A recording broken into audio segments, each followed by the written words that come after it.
Anunciado Felipe Garcia Martins Ferreira. Tenho aqui 4 advogados inscritos. Indago, doutor, se Vossa Senhoria fará a sustentação oral. Eu e o doutor Sebastião. Pode se identificar, por gentileza? Marcelo Almeida Santana, ministro. Pois não, seja bem-vindo. Tem a palavra pelo prazo de 15 minutos. Muito obrigado.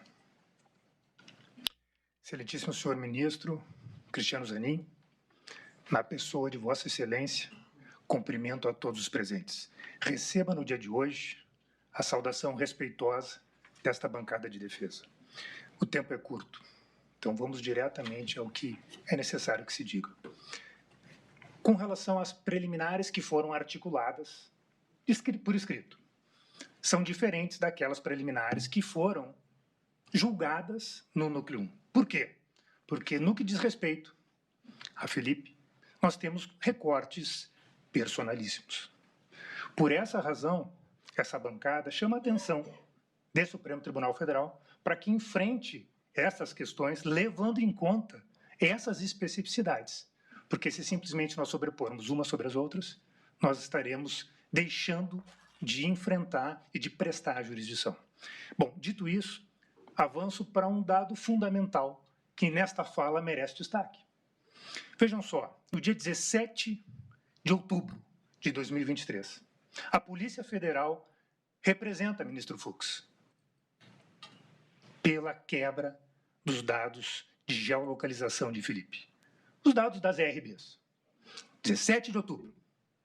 Logo em seguida, a relatoria dá vista para a Procuradoria-Geral da República, que se manifesta favoravelmente e mais, pede inclusive os extratos da empresa Uber. De maneira que no dia 24 de outubro, ministro Flávio Dino, de 2023, nós temos o quê? Nós temos uma decisão que quebra a intimidade de Felipe e desses atos e determina que as empresas TIM informem isso, não só de Felipe, não só de mais 2 acusados. No mesmo dia, o gabinete da relatoria envia os ofícios para as companhias de telefônica que informam esses dados. Pois bem, o que ocorreu depois? A Polícia Federal utiliza esses dados no seu relatório. E nós começamos a pedir, nós precisamos dessas informações, porque nós temos 5 datas em que a acusação afirma que Felipe participou de determinadas reuniões. Doutor Gonê acessou esses dados. A Polícia Federal acessou esses dados, menos a defesa. Depois, mais à frente, nós peticionamos novamente para que esses dados fossem informados. Para nossa surpresa, houve uma informação tão somente no que diz respeito à viagem. A suposta viagem que manteve a prisão preventiva, que nós hoje sabemos que nunca existiu e que hoje mantém Felipe sob medidas cautelares extremamente gravosas.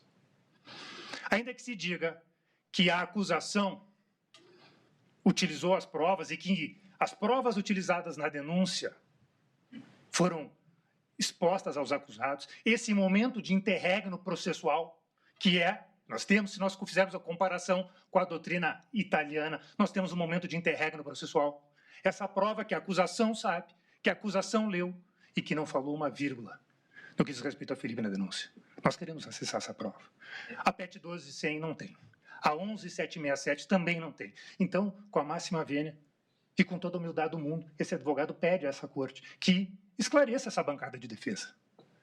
Porque essa prova nós queremos enfrentar neste momento, ministro Fux. Nesse momento, ministro Flávio Dino. Porque essa prova faz a contraprova dessas 5 datas de reuniões que Felipe nunca participou. Este é o ponto central do dia de hoje. Nós temos que conhecer esses autos. Nós temos que conhecer isso. Nós temos que corrigir. O processo é um instrumento idôneo. O processo é um instrumento idôneo de reconstrução de um fato histórico. Nós precisamos disso. E é por essa razão que nós dissemos e reafirmamos a quebra do compromisso de legalidade do Ministério Público. Porque se pediu e acessou, e pediu do Uber também, essas provas têm que ser compartilhadas. Os americanos tratam isso de maneira muito clara. Disclosure. Como é que nós não vamos observar isso neste processo? necessariamente, nós temos duas opções. Ou se rejeita a denúncia, invertendo esta carga probatória em razão da ausência do Ministério Público ter se desincumbido do seu ônus processual, ou nós vamos admitir que esse processo não está apto para julgamento e vamos corrigir isso. E eu peço vênia para que Vossas Excelências ouçam um pouco mais desta bancada de defesa pelas palavras de meu colega, do Dr. Sebastião. Muito obrigado.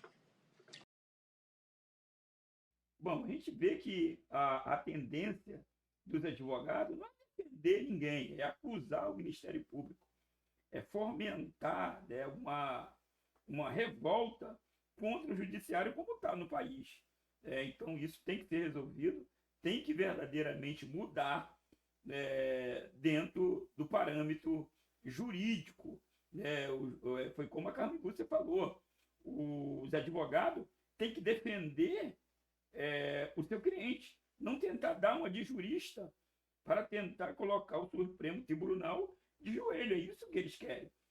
Boa fala da ministra Carmen Lúcia.